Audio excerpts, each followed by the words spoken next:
prosperidad. Dios quiere que te vuelvas millonario.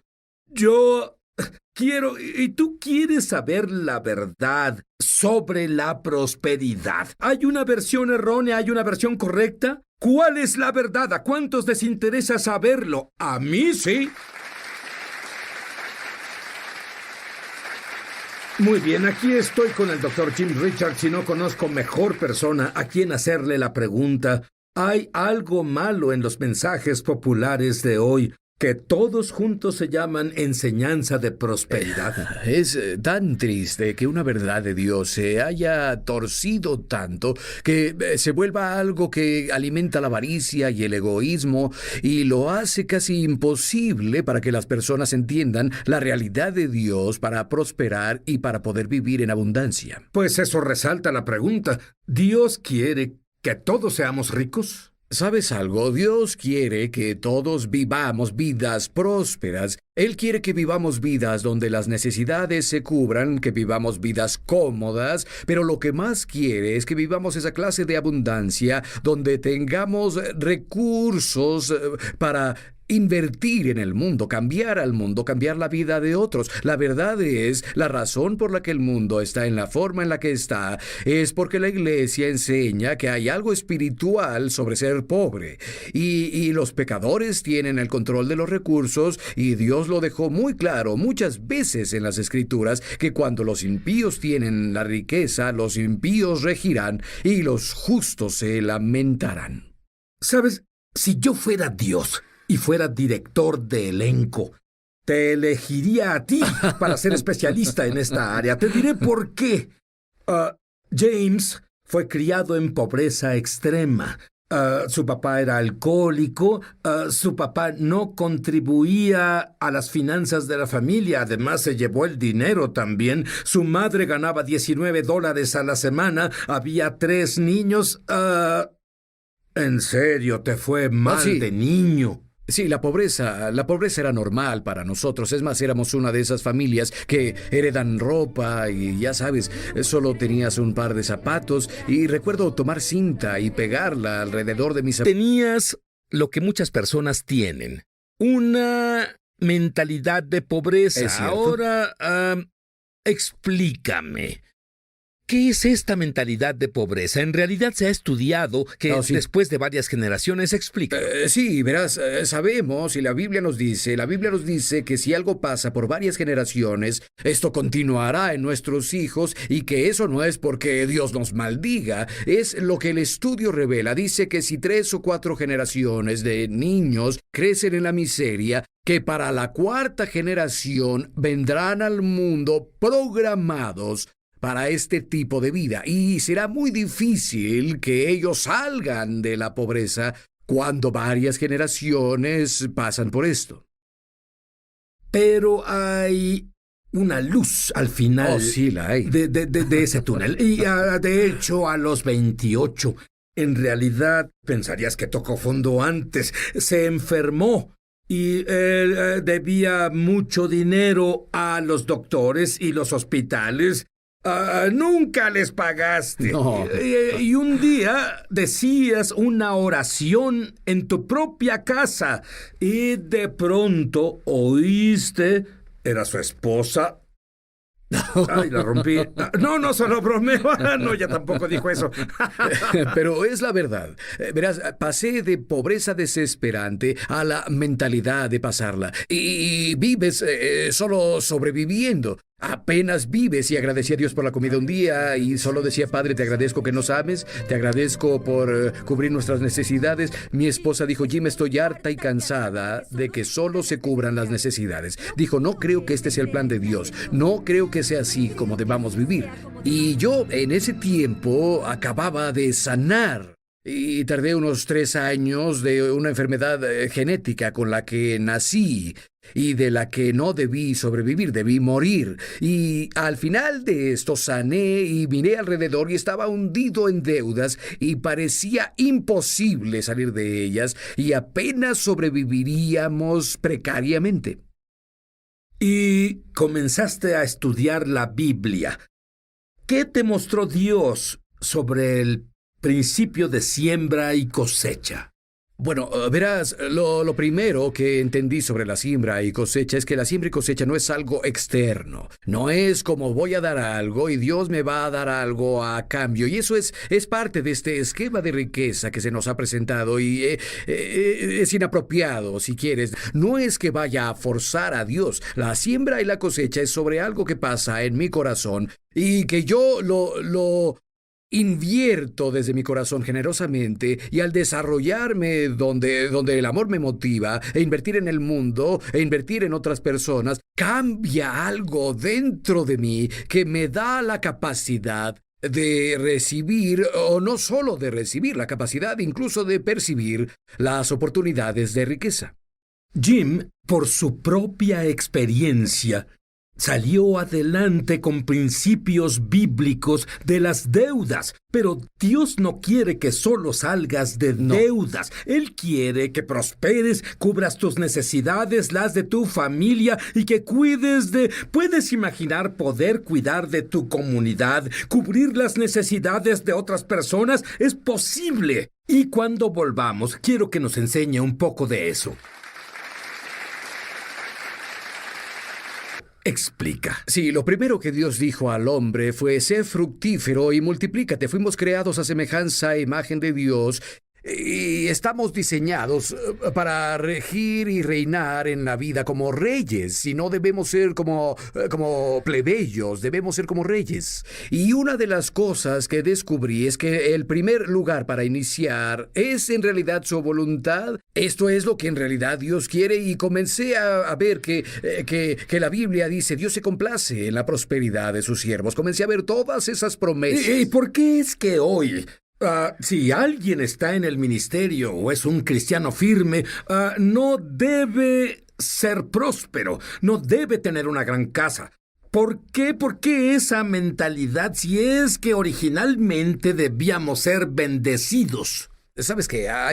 Existe, esto es un engaño del mundo por parte del padre de todas las mentiras que se tejieron a la cristiandad a través de la historia.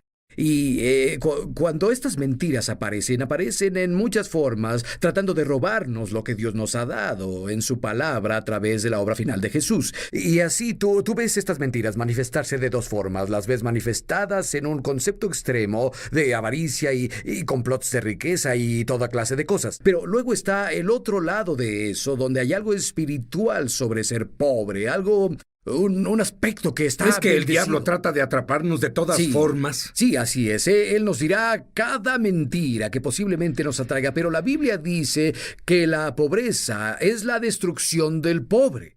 Hombre, cuando eres pobre, tú no tienes tiempo para Dios, no puedes cuidar a tu familia, estás luchando, estás bajo presión y en realidad es una forma de tentación. Cualquier cosa, de acuerdo al significado de la palabra griega para tentación, cualquier cosa que causa que me desvíe, es algo que trata de seducirme a comprometer mi vida. ¿Es la pobreza una maldición? Sí, lo es. La Biblia es muy clara. La pobreza es una maldición de la ley, y eso nos lleva a la siguiente fase en mi jornada. Y descubrí que Jesús me liberó de la maldición de la ley. Y tú ves eso y dices: bien, y recuerdo decir: ahora Dios, sé que esto es cierto, sé que esta es tu verdad, pero no experimento tu verdad. Es que, en otras palabras, fuimos programados para el éxito con Adán y Eva, y luego vino la caída. Sí. ¿Qué pasó? ¿Nos reprogramaron de forma errónea? No nos reprogramaron, nos condicionaron. ¿Sabes que la mentira más vieja que Lucifer trajo al planeta Tierra fue que Dios no es bueno? Él no es alguien en quien confiar. Él no es alguien que hará cosas buenas por ti. Necesitas iluminación, y tú puedes hacerlo independientemente de Dios. La mentira más vieja del mundo. Tú hablas sobre... límites, fronteras imaginarias que nos limitan. Explica eso. Cierto. La Biblia dice en el libro de Proverbios, capítulo 4, verso 23, dice: guarda tu corazón sobre todas las cosas que guardes, porque de él manan los asuntos de la vida. Esa palabra asuntos pudo ser traducida como fronteras. Y lo que eso nos dice que todas las limitaciones en la vida, tal vez creemos que ahí están, tal vez creemos que existen por la economía, creemos que existen por las circunstancias, creemos que existen por las personas que se nos oponen, pero la verdad es que las fronteras se determinan por lo que crees sobre ti mismo. Y descubrí que yo acepté una definición de mí mismo que se basaba en lo que fue mi vida. Y yo tenía que ver la palabra de Dios y decir, ¿quién dice Dios que soy yo? Y comencé a conectarme con el Jesús resucitado y a que soy una nueva creación. Cuando tú te conectas con el Jesús resucitado y te das cuenta de que las promesas de Dios, todas las promesas que Dios le ha hecho son para ti, cuando estás en Jesús, esa frontera se expandirá. Esas limitaciones van a desaparecer. ¿Sientes que has tenido limitaciones? Porque viniendo de donde vienes, teniendo ese pasado, es más, no podías estar económicamente peor que como estuviste. Me tienes que decir cómo fue que cambiaste todo a tu favor. Verás, este es Dios trabajando en tu corazón. Sabes, yo te diré algo. Cuando mi esposa y yo comenzamos a ver estos principios bíblicos, descubrimos que hicimos lo mismo con la pobreza y la enfermedad. Yo tenía una excusa para estar enfermo, nací con esto. No hice nada para que me pasara, es algo que genéticamente pasó. Y cuando tienes una excusa para algo, te justificas y vives con la excusa. Yo hice eso con la enfermedad. ¿Sabes qué? Descubrí que veía mi vida y decía, pues tengo estas facturas de doctores, no hice esto, no hice nada malo, no desperdicié mi dinero, no fui deshonesto. Pero ¿sabes qué? Era una excusa. Porque permitía que mi circunstancia definiera lo grande que podía ser Dios. Quiero decirte algo, Sid. Nos hincamos en el pie de la cama y nos disculpamos. Tenemos que pasar por eso. ¿Hay algo que podamos hacer para prosperar en los últimos días o es algo inevitable? Bueno, Isaac sembró en tiempo de hambruna y la Biblia dice que cosechó increíblemente. Y la Biblia muestra a José, Daniel, todas estas personas que prosperaron en situaciones donde debieron haber sufrido. ¿Y sabes qué creo? Creo que cuando los tiempos son difíciles, Dios hará que los creyentes brillen. Sí. Y será tanto el contraste. Así es. Que todos querrán ser creyentes. Cuando volvamos, quiero saber más sobre esto. Primero yo. Mío.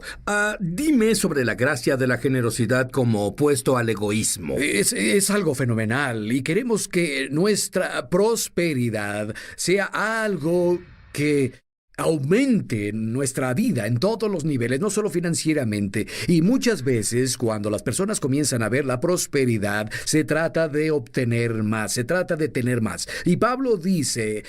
Él dice, así como abundas en la palabra, en la ciencia y en todas estas cosas, abunda también en esta gracia.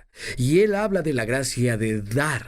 Y cuando comencé a leer la palabra de Dios, descubrí algo tan fenomenal. Y es la gracia, es esto, la habilidad de Dios que trabaja en todos, que nos hace fuertes. Es lo mismo, es una terminología diferente, es lo mismo que decir que el Espíritu Santo trabaja en mí, es lo mismo. Pero la gracia es como una moneda de dos caras. Solo puedes tener la gracia, la capacidad de recibir lo que seas capaz de dar. Y en realidad no estaba interesado en ser rico.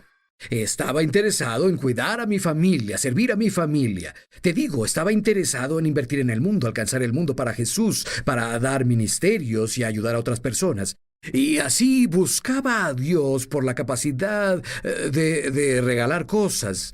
Y lo que comenzó a pasar es que comencé a tener la capacidad de reconocer y moverme en esferas de éxito y prosperidad en las que nunca me moví. Es más, Dios me mostró cosas que en el pasado habría desechado. Y Él me las mostró, caminé a ellas y ¡bam!, prosperé. Ampliaste tus fronteras. Es exactamente eso es lo que hacías. Esas fronteras, y debido a cómo la gracia trabaja en mi corazón, solo puedo funcionar si creo en la verdad, y esa verdad siempre expande mis fronteras. Que un contador había desfalcado mientras estaba fuera del país cada centavo que teníamos.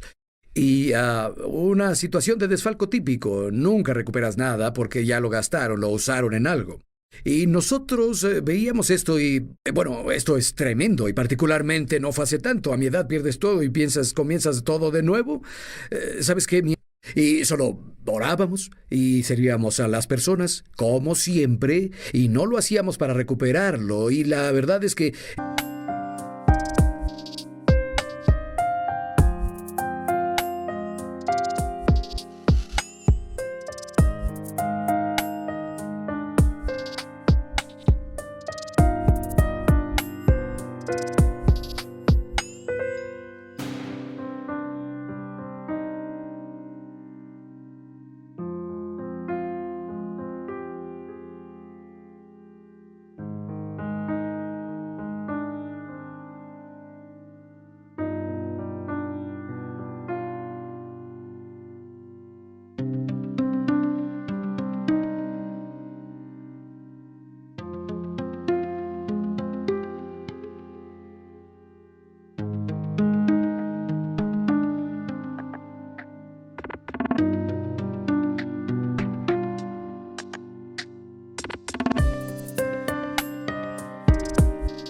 en unos 9 meses habíamos recuperado todo. ¡9 En meses! 9 meses. Y en unos Eso es muy 18 bueno. meses, sí.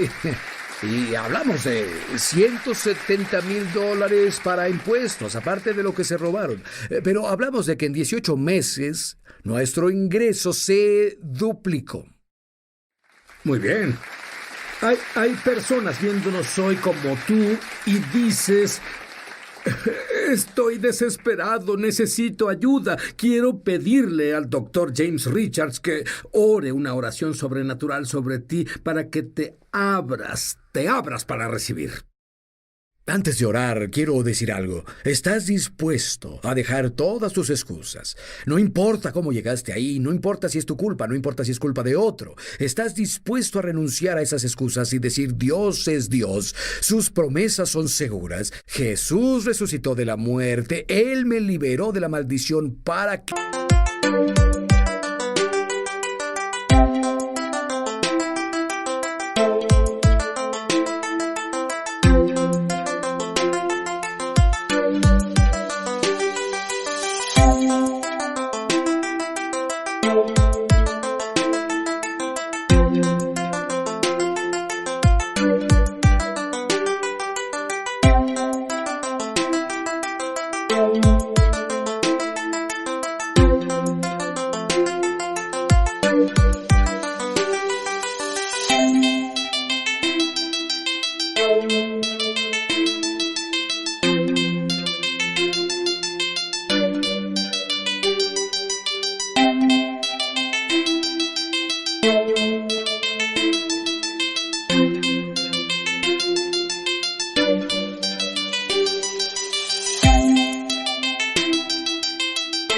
¿Qué pueda hacer esta jornada? Si tomas esta decisión, estás listo para recibir. Padre, en el nombre de Jesús, declaro vida, declaro bendiciones. Señor, te agradezco que el corazón de estas personas que escuchan estas palabras comience a explotar con una nueva capacidad, nueva esperanza, nueva actitud para creer en ti y caminar contigo en este camino de provisión.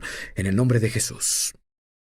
Algo sobrenatural acaba de pasarte. Yo quiero que estudies tu Biblia en lo que Dios... Esto es exactamente lo que James hizo cuando fue desafiado por su esposa. Estudia lo que Dios te dice. Mételo a tu corazón y luego hazlo. Pero asegúrate primero de que Jesús sea tu Mesías y Señor. Es cierto. Asegúrate de arrepentirte de tus pecados. Dile que lo sientes y que crees que la sangre de